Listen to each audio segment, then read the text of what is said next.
Greetings and welcome to my introductory comments for Maundy Thursday. If you're viewing this video, you obviously will have read the email it came with and maybe the last couple emails I sent that kind of explain the way we're going to be worshiping for these remaining days of Holy Week.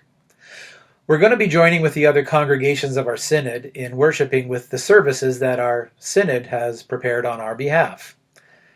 And we're doing this not to save me work during Holy Week, but because it does take an awful lot of work to prepare the videos, at least the way we've been doing them for the last few Sundays. And I know many people have enjoyed those, but to do those videos for the remaining services of Holy Week here in the short time that we had would have been pretty much impossible. But we're also doing this because I sincerely believe this is an opportunity for us to participate, to experience the partnership in the gospel that we share with the other congregations of our synod. I mean, maybe we understand on an intellectual level that we are a congregation that belongs to other congregations in this synod, but maybe we don't ever really get to experience that in a deep or meaningful way, unless maybe you've been a delegate to a synod convention or something like that. And so maybe worshiping this way is, maybe it's an opportunity for us to experience that connection in a little bit more of a meaningful way. And for those of you who may be disappointed that we're not doing our own thing this year, I just encourage you to enter into these services with an open mind, an open heart. This may not be worship the way we do it at Good Shepherd, and this might be a different experience of Holy Week for you. But in the end, is there anything wrong with that? I don't think so. There might even be a blessing in that. Besides, as I mentioned, I will be offering my comments on each of these services. And so I'd like to begin by offering just a few of my observations on Maundy Thursday. And I have to admit that this year, that love command, love one another as I have loved you, that love command that stands at the center of this Maundy Thursday service, that stands at the center of this gospel reading for this evening, where Jesus kneels down and washes the feet of his disciples. That love command has hit me particularly powerfully this year. Over the last few weeks, our bishop has been a part of a couple of conferences, video conferences, organized by the political leaders of our province with other faith leaders in our province. They've done that to kind of communicate various things that are important for us to know.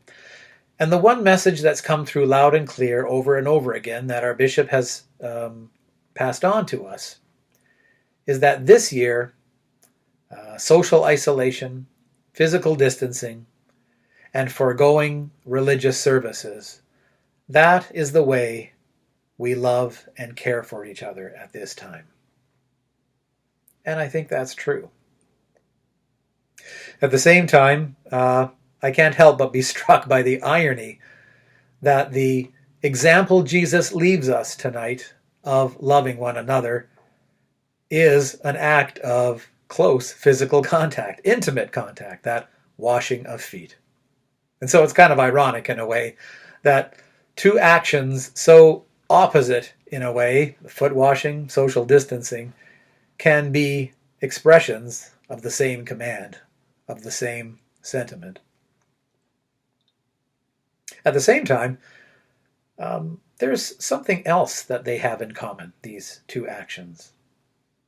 They're both awkward, right? We know that foot washing was awkward because Peter tells us that in this gospel reading. As Jesus comes to wash his feet, Peter says, "Lord, you will never wash my feet." That's just way too awkward. And social distancing? Well, if you have been to a grocery store in the last few weeks, you'll know how awkward social distancing can be, how we do this little dance now when we come across others in a space like that, leaving each other a wide berth to pass by each other, or squeezing down aisles with our backs to each other to avoid face-to-face contact. This Jesus love, whatever form it takes, is awkward. And it's uncomfortable. And it's messy too. I mean, how awkward it must have been for Jesus to pass that piece of bread to Judas, the one he knew was going to betray him, as they all sat together, those disciples that had been together so intimately over those 3 years of ministry. How uncomfortable it must have been for Jesus to tell Peter that he was going to deny him 3 times that very night. And how messy that whole final scene on Golgotha was. And so for us, this Jesus love is awkward, it's uncomfortable, and it's messy for us too. As awkward as, at times, maybe having to take a different position on an issue that conflicts with the values of our coworkers, our friends, or even our family. As uncomfortable as a son or daughter having to place an elderly parent into long-term care that they don't understand and that they reject. And as messy, well, maybe as messy as caring for the bodily needs of a loved one, a spouse, or a friend going through a serious illness. This Jesus love is awkward and uncomfortable, and it's messy.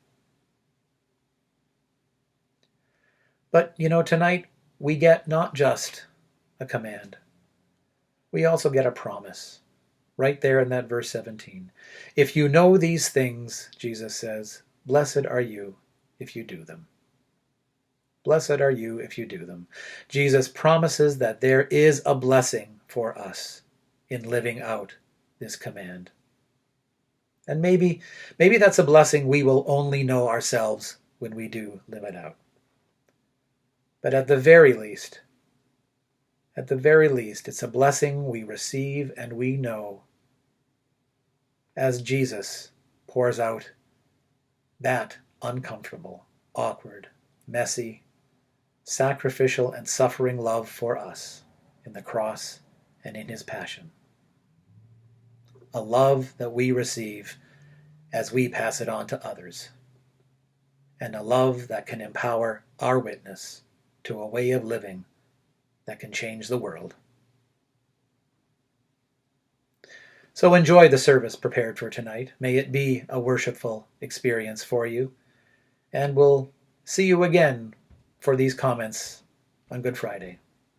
God bless.